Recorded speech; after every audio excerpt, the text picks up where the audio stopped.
Assalamualaikum warahmatullahi wabarakatuh. Halo anak-anak, bagaimana kabar kalian?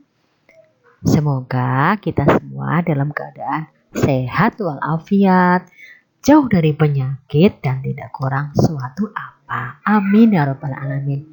Jumpa lagi dengan Bu Unik Mas Nunah ya.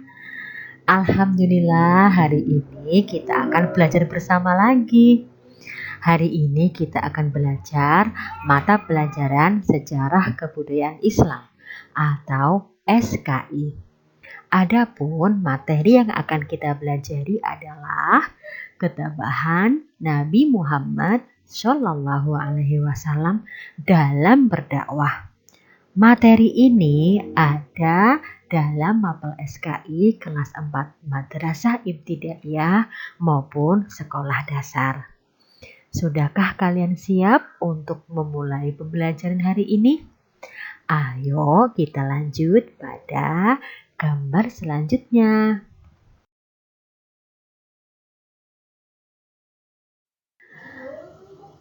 Anak-anak, Nabi Muhammad yang pertama adalah ketabahan atas ancaman dari paman beliau, paman Nabi Muhammad Shallallahu Alaihi Wasallam. Kita tahu bahwa Nabi Muhammad juga memiliki paman yang tidak setuju atas dakwah beliau, yaitu paman Abu Lahab. Abu Lahab ini sering mengganggu Nabi saat beliau sholat. Misalnya dengan meletakkan kotoran di atas punggung Nabi Shallallahu Alaihi Wasallam, memaki Nabi serta meletakkan kotoran pula pada makanan Nabi Shallallahu Alaihi Wasallam. Bukan hanya Abu Lahab saja, istri Abu Lahab sering pula meletakkan duri-duri di sepanjang jalan yang sering dilalui Nabi Shallallahu Alaihi Wasallam. Namun, Nabi Muhammad selalu bersabar atas segala cobaan tersebut.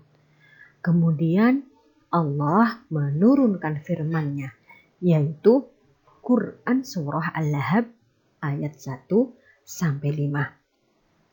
Surah Al-Lahab ini menceritakan tentang ancaman akan hukuman Allah terhadap Abu Lahab dan istrinya.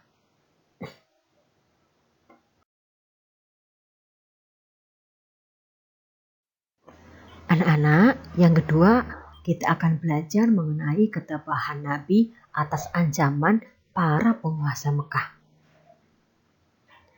Kaum Quraisy tidak rela jika Nabi Muhammad bertambah pengikutnya. Maka para pemimpin suku Quraisy ini berkumpul di sebuah tempat yang bernama Darun Nadwah. Mereka membicarakan tentang siasat yang dapat mereka lakukan agar dapat menggagalkan serta menghentikan dakwah Nabi Muhammad Shallallahu Alaihi Wasallam. Salah satu hasil kesepakatan mereka adalah dengan memperalat paman Nabi yang selama ini selalu mendukung perjuangan Nabi, yaitu Abu Thalib, agar memerintahkan kepada Nabi untuk menghentikan dakwahnya. Dan kaum kafir Quraisy pun berjanji akan memberikan imbalan kepada Abu Thalib. Apakah Abu Thalib berkenan? Tentu saja paman Nabi Abu Thalib tidak mau atas rayuan dari para penguasa Mekah tersebut.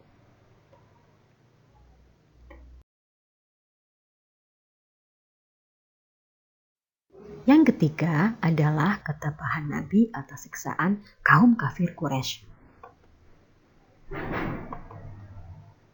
Kaum kafir Quraisy selalu menghalangi dakwah Nabi Muhammad Shallallahu Alaihi Wasallam. Di antaranya tadi dikatakan ketika Nabi sholat, maka akan ada orang kafir Quraisy yang melemparkan kotoran hewan kepada Nabi. Bahkan kotoran tersebut mengenai kepala Nabi yang sedang sujud. Nabi pun kemudian terus bersujud. Akhirnya datanglah Fatimah putri Rasul yang membersihkan kotoran tersebut dan Nabi pun langsung melanjutkan sholatnya. Bukan hanya Nabi saja yang mengalami siksaan itu, Namun putra-putri serta istri Nabi pun seringkali disiksa serta diejek oleh kaum kafir Quraisy.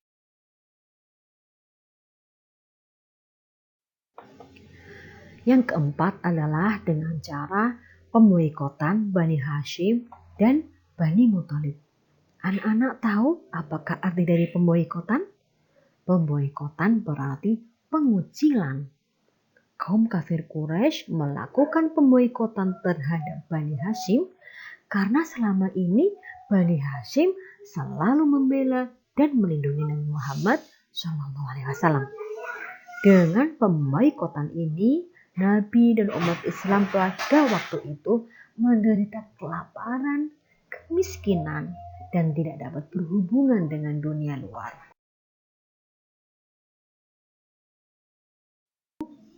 Apa saja isi dari pemboikotan tersebut?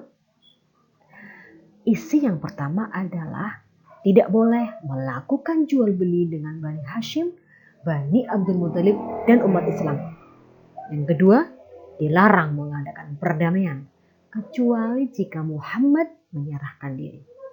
Ketiga, tidak boleh mengadakan pernikahan dengan Bani Hashim, Bani Abdul Muthalib, dan umat Islam. Keempat, dilarang berbicara dan menjenguk orang sakit dari keluarga Bani Hashim, Bani Abdul Muthalib, dan umat Islam. Dan yang kelima, tempat tinggal umat Islam diasingkan di bagian utara kota Mekah dan dijaga ketat oleh kaum kafir Quraisy. Demikian isi pemboikotan tersebut yang sangat merugikan bagi kaum muslimin. Meskipun begitu, kaum muslimin tetap teguh imannya untuk percaya kepada Allah dan Rasul-Nya.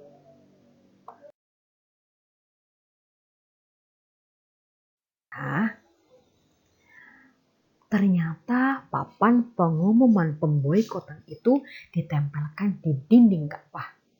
Pengumuman pemboikotan ini akan dicabut apabila Nabi menyerah atau diserahkan untuk dibunuh. Akhirnya tahun demi tahun berganti hingga papan pemboikotan itu pun dimakan rayap. Bersamaan dengan rusaknya papan pemboikotan tersebut, maka berakhirlah masa pemboikotan terhadap Bani Hashim dan umat Islam. Pemboikotan ini berlangsung selama 3 tahun. Pemboikotan tersebut menimbulkan penderitaan yang luar biasa. Namun setelah pemboikotan berakhir, paman Nabi yang selalu mendukung perjuangan Nabi, yaitu Abu Thalib, meninggal dunia. Kemudian disusul pula dengan istri Nabi Khadijah yang juga meninggal dunia.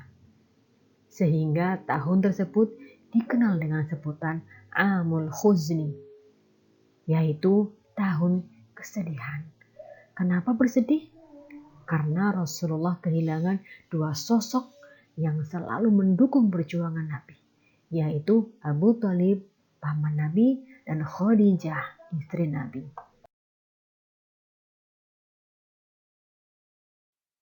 Anak solehah, hikmah apa ya yang dapat kita ambil dari pembelajaran kali ini? Yang pertama, kita harus tetap tegar meskipun banyak cobaan yang ada dalam hidup kita. Berprasangka baik, husnuzon kepada Allah, bahwa apa yang terjadi pada hidup kita adalah yang terbaik menurut Allah bagi kita. Yang ketiga, menjadikan semakin teguh keimanan kita kepada Allah Subhanahu wa Ta'ala. Dan yang keempat, kita semakin yakin bahwa Rasulullah SAW adalah uswah, adalah contoh terbaik yang harus kita ikuti ajarannya. Baiklah,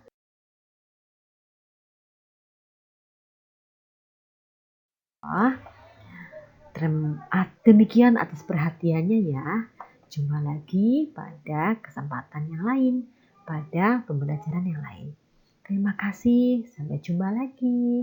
Wassalamualaikum warahmatullahi wabarakatuh.